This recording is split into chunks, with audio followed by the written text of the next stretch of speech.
Mesdames et messieurs, bonjour et bienvenue pour cette nouvelle édition de Autour du monde version Moyen-Orient pour ce jeudi, le 2 décembre 2021.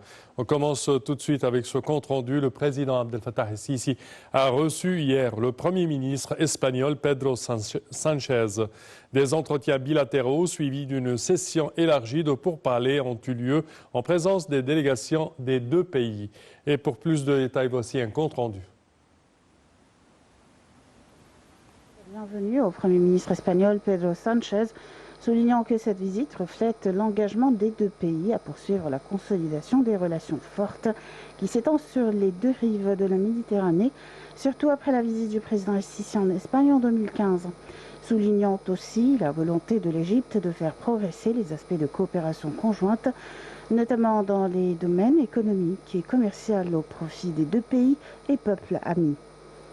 Le Premier ministre espagnol a de son côté exprimé sa satisfaction de visiter l'Égypte, ainsi que son appréciation par l'accueil chaleureux, mentionnant la profondeur de l'amitié et des liens historiques entre les deux pays, ainsi que l'aspiration de son pays à améliorer la coopération bilatérale avec l'Égypte à tous les niveaux, surtout à la lumière du rôle central de l'Égypte dans la mise en place des bases de la sécurité et de la stabilité au Moyen-Orient et en Méditerranée. M. Sánchez a également salué le rôle vital de l'Égypte sous la direction du président el-Sisi dans la lutte contre le phénomène de l'immigration clandestine à travers la Méditerranée, contre le terrorisme, ainsi que la diffusion de la culture de la tolérance, de la coexistence et du respect de la liberté de croyance. Un accord a été conclu concernant la création d'un comité ministériel conjoint qui tient ses réunions périodiquement et alternativement entre les deux pays. C'est alors qu'on a examiné le lancement du Conseil commercial conjoint égypto-espagnol, et ceci pour la promotion de la coopération économique, commerciale et d'investissement entre les deux pays vers des horizons plus larges. La réunion a également porté sur la coopération de certains domaines bilatéraux d'intérêt commun, tels que les infrastructures, l'énergie, le traitement de l'eau et du tourisme, ainsi que le secteur des transports en Égypte et le secteur de santé, notamment en ce qui concerne le domaine de la collecte et la fabrication des dérivés du plasma, ainsi que la lutte contre le Covid-19 et la fabrication des vaccins. Le président el-Sisi a exprimé sa gratitude pour l'Espagne en offrant à l'Égypte plus de 4 millions de doses de vaccins anti-Covid-19. Il a de même examiné avec le chef du gouvernement espagnol les moyens d'augmenter les flux du tourisme espagnol vers les destinations touristiques égyptiennes, notamment au sud du Sinaï, à la mer Rouge, à Marsa Matruh, à Luxor et à Souan. Ils ont aussi discuté des efforts internationaux visant à lutter contre les effets du changement climatique et les résultats du récent sommet de Glasgow, surtout à la lumière de l'accueil par l'Égypte de la COP27 l'année prochaine. M. Sánchez a affirmé la volonté de l'Espagne de soutenir les mesures ambitieuses de l'Égypte dans le but de faire progresser l'économie et de parvenir à un développement global grâce à l'augmentation des investissements, tout en saluant les résultats positifs remarquables des indicateurs économiques de l'Égypte, marquant la force de l'économie égyptienne malgré les répercussions économiques mondiales résultant de la pandémie de Covid-19. Les entretiens ont également abordé les derniers développements de la situation régionale d'intérêt commun, tels que l'évolution du dossier libyen. Dans ce contexte, le Premier ministre espagnol a loué les efforts égyptiens à cet égard d'avoir traité les différentes dimensions de la question sous la sage direction du président el-Sisi. Et on va essayer de contacter notre invité à présent, notre invité Dr Ahmad El-Leithi, qui est expert en économie et négociateur international. Bonjour Dr Ahmad. Il me semble qu'on va essayer de le recontacter. De toute façon, nous passons à notre information suivante. Oman, les Émirats arabes unis et l'Égypte interdisent le vol de 7 pays d'Afrique. Le sultanat d'Oman, les Émirats arabes unis et l'Égypte viennent de se joindre aux pays qui ont interdit temporairement les vols directs en provenance de 7 pays africains en raison de l'apparition d'un nouveau variant du coronavirus, l'Omicron. À partir du 28 novembre, les vols directs en provenance d'Afrique du Sud, du Lesotho, du Botswana, du Zimbabwe, de Mozambique, de Namibie et d'Eswatini sont suspendus. Par ailleurs, les voyageurs en provenance de ces pays à bord de vols indirects, en transit ou autres, seront soumis à une série de mesures. Et l'UNICEF offre 97 tonnes d'aide médicale au ministère libanais de la Santé. Le Liban, empêtré dans une faillite sans précédent, est aujourd'hui incapable d'importer des médicaments vu le taux de change écrasant contre le dollar. La livre libanaise a en effet perdu plus de 90% de sa valeur contre le dollar en un an. Le secteur pharmaceutique et médical sont durement touchés par cette crise et la pandémie rend les choses encore plus difficiles puisque le taux de contamination monte actuellement en flèche. Les aides internationales se multiplient. Plusieurs pays sont en effet venus en aide au Liban sur le plan médical, que ce soit par le biais de dons de doses de vaccins contre le coronavirus ou à travers les aides particulières aux hôpitaux publics. Des équipements médicaux ont été offerts après des explosions du port de Beyrouth. La pénurie de médicaments dont souffre le Liban a emmené l'UNICEF à Beyrouth à annoncer une aide s'élevant à 97 tonnes d'aide médicale au profit du ministère libanais de la Santé. L'UNICEF a affirmé que cette donation a été parrainée par un don américain à hauteur d'1 million de dollars. Et reprise d'une liaison maritime entre la Libye et la Turquie. Une ligne maritime reliant la ville libyenne de Misrata à l'ouest à celle d'Izmir sur la mer d'Égée en Turquie a été inaugurée hier, marquant la reprise d'une liaison entre ces deux pays après 40 ans d'interruption. Cette première traversée doit durer 48 heures pour un retour programmé le 7 décembre. Il s'agit de la première ligne maritime pour passage au départ de la Libye depuis l'interruption de ce moyen de transport pour les voyageurs il y a déjà 25 ans dans ce pays d'Afrique du Nord qui dispose d'un littoral de 1770 km sur la Méditerranée. Je cite, « Nous avons des accords pour lancer de nouvelles liaisons, notamment avec l'Égypte et la Tunisie, voisins », c'est ce qu'a déclaré un responsable du port de Misrata.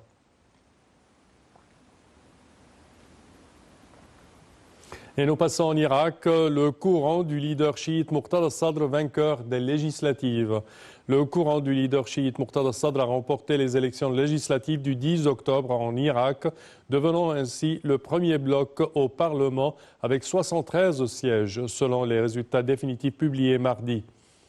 Près de 2 mois après la tenue du scrutin, la commission électorale a confirmé la victoire du courant sadriste aux dépens de l'Alliance de la Conquête, vitrine politique des anciens paramilitaires pro-Iran du Hashd Sha'bi, qui n'a eu de cesse de crier à la fraude.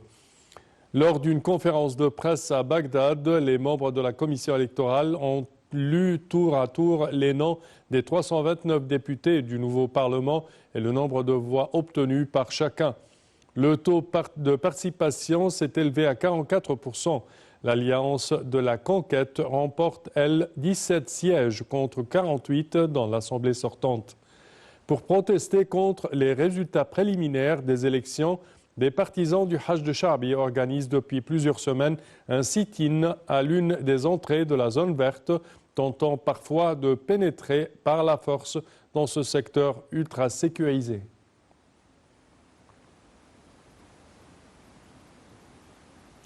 Et en pleine négociation, l'Iran enrichit l'uranium à hauteur de 20% avec des machines avancées.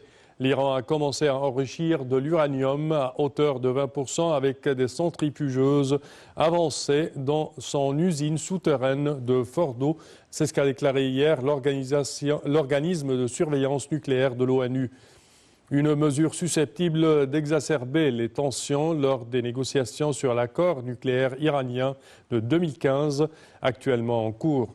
Mardi, l'Agence internationale de l'énergie atomique a confirmé dans un communiqué que l'Iran alimentait des stocks en hexafluorure d'uranium enrichi jusqu'à 5% dans un groupe de 166 centrifugeuses IR6 à Fordo pour l'enrichir davantage. Un rapport de l'organisme onusien publié en novembre indiquait que l'Iran y exploitait 166 machines IR6 sans conserver le produit enrichi.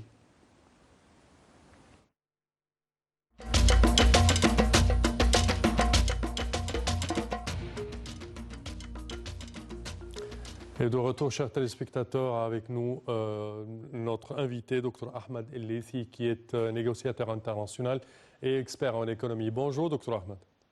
Bonjour à vous, monsieur. Alors, concernant cette visite, c'est pour parler du Premier ministre espagnol, Pedro Sánchez, en Égypte, et ses entretiens avec le président de la République, et surtout, c'est pour parler avec le Premier ministre et les délégations le suivi. Alors, comment voyez-vous cette visite, et surtout avec les mémorandums d'entente qui ont été signés, et plusieurs sujets ont été négociés au cours de ces entretiens? Pour commencer avec, je pense que ce serait bien dans le contexte continu de l'administration de président Sisi, on est en train d'améliorer et approfondir toutes les relations bilatérales avec les pays les plus importants dans le monde. Notamment que l'Espagne, c'est un pays très important pour l'Égypte dans plusieurs domaines. Pour commencer avec, ils ont une expérience énorme. C'est un des pays, si je ne me trompe pas, et si les chiffres sont bons dans ma tête, je pense que c'est le premier pays qui a dans le tourisme dans le monde, avec dans le nombre de visiteurs touristiques par an vis-à-vis de la population. Oui. Donc, et ça, c'est bien sûr, c'est un intérêt très important et très profond pour l'Égypte. Et aussi, l'Espagne est très avancée dans plusieurs domaines, comme le transport, l'agriculture, l'utilisation dans l'énergie non renouvelable et la technologie, Oui. notamment la technologie de l'utilisation de l'eau de pluie. Dans plusieurs domaines. Et ça, c'est très intéressant, surtout avec l'Égypte, qu'on est en train de croître comme population et de plus en plus, l'administration présente est en train de trouver des moyens pour améliorer ou augmenter l'agriculture à part l'eau du Nil. Oui. Aussi, c'est un joueur très important du top pays en Europe, et c'était très important que le président Sisi leur explique en détail et profondément l'histoire du barrage de Renaissance et la cause égyptienne, qui est une cause très juste, et comment l'Égypte est en train de maintenir ses droits historiques dans l'eau du Nil. Oui. Et qu'on est en prêt à tout genre de coopération avec nos confrères en Éthiopie. Notamment aussi, je pense que l'Espagne étant un des pays du Méditerranée, du nord du Méditerranée, c'était très important de leur expliquer la situation dans nos voisins en Libye et les axes principaux pour résoudre la situation en Libye. Donc c'était une visite qui était très efficace avec beaucoup de bien pour l'Égypte, et aussi c'était un forum pour expliquer un sur un la position de l'Égypte pour pas mal des sujets régionaux pour nous. Également, parmi les sujets qui ont été négociés, on parle de l'investissement des partis espagnols, d'hommes d'affaires qui font partie de la délégation espagnole dans l'axe du canal de Suez. Absolument. Donc, l'Espagne, c'est une économie très importante en Europe, et on est très intéressé qu'il vienne investir dans les nouvelles territoires égyptiens là. Notamment aussi, l'Espagne a une expérience qui est très intéressante, ça j'ai raté, à propos de l'huile d'olive. À un moment donné, l'Espagne était la plus grande producteur dans le monde de l'huile d'olive, puis cette place a passé pour la Tunisie, et je pense que maintenant l'Égypte est en train de essayer de trouver sa place dans cette industrie très importante avec ce qu'on est en train de faire sur ce sujet. Et là, il y a pas mal de choses qu'on peut apprendre, de la technologie, des façons pour préserver l'agriculture des olives et comment prendre l'huile, et surtout l'agriculture bio et sans l'utilisation des produits chimiques qui peut être comme obstacle pour l'exportation de nos productions agriculture et surtout l'huile et l'huile d'olive aux autres pays. Et là, on a pas mal de choses à apprendre de nos amis en Espagne. Parfait, Dr Ahmed El-Laissi, au terme de cette édition, nous tenons à vous remercier de vos explications. Merci à vous. Chers téléspectateurs, notre temps arrive à bout. Je tiens à vous remercier de votre attention et je vous donne rendez-vous la semaine prochaine pour une nouvelle édition de Autour du monde, version Moyen-Orient. Au revoir.